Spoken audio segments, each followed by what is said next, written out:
Donc le deuxième conseil, c'est vraiment éviter, autant que faire se peut, de traiter des données sensibles. Alors il faut savoir que dans le règlement européen, on a une qualification de certains types de données qui sont considérées comme des données étant particulièrement à risque. Par exemple, les données de santé, les données relatives aux opinions politiques, philosophiques ou religieuses,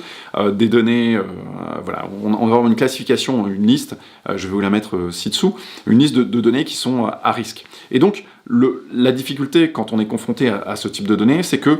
tout va augmenter, c'est-à-dire les mesures de sécurité que vous allez devoir mettre en place, elles vont augmenter considérablement. Le principe de minimisation, que je vais vous expliquer un petit peu plus tard, eh bien, il va falloir être beaucoup plus strict par rapport à ce principe. Vous allez devoir vous assurer que, voilà, globalement, on va dire que les risques augmentent parce que c'est des données qui sont particulièrement sensibles, et donc, de manière, enfin, le corollaire, c'est que votre risque réel, c'est-à-dire le risque aussi d'avoir un procès, le risque d'avoir des contestations, etc., tout va augmenter, et donc, c'est beaucoup plus risqué. Donc,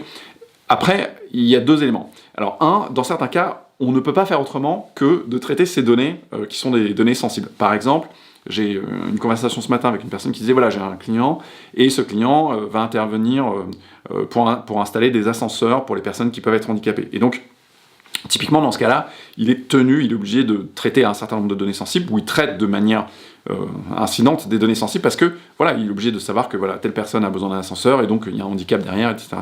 C'est pas un problème, c'est pas un souci, le fait de devoir traiter des données sensibles, à partir du moment où vous devez les traiter, parce que c'est l'objet même de la prestation, ou par exemple vous devez collecter le numéro de sécurité sociale, parce que quand on emploie une personne, parce que c'est la loi qui l'impose, pour gérer en fait tous les droits à la retraite, etc., eh bien c'est très simple, voilà, on le fait, il n'y a pas de souci. Mais si vous avez la possibilité de ne pas traiter ces données, attention, vous devez vraiment avoir dans cette idée, attention, c'est des données sensibles, c'est plus risqué, et donc on doit essayer d'éviter de traiter ces données autant que faire se peut, de minimiser au maximum le traitement de ces données, parce que tout va augmenter, les risques vont augmenter, les coûts vont augmenter,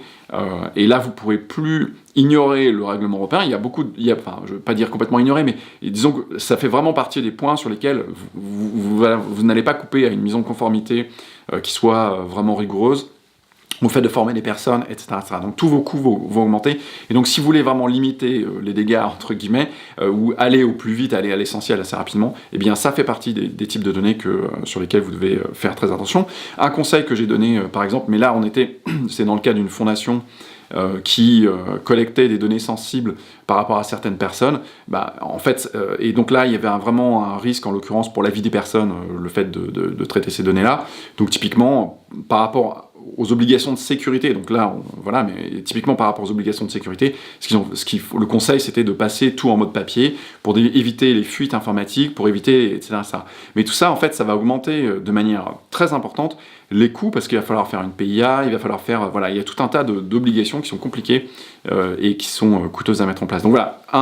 conseil 2, si vous voulez rester simple, évitez de traiter les données sensibles, ça vous évitera un tas de problèmes. Voilà, je vous retrouve dans la vidéo suivante.